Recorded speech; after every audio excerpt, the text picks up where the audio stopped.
scoglio qua, capito? Ma E qua... infatti io che ti ho detto, tu sei roccato e adesso mi capisci.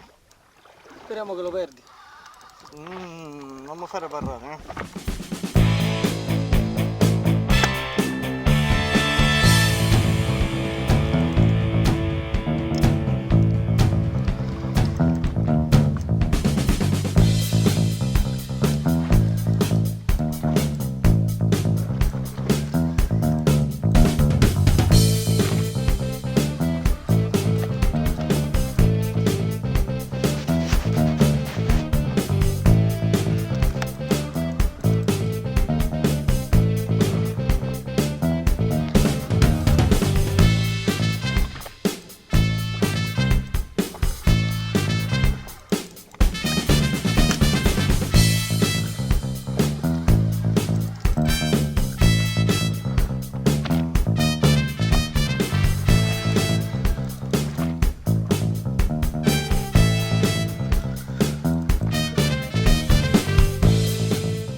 Paurottia.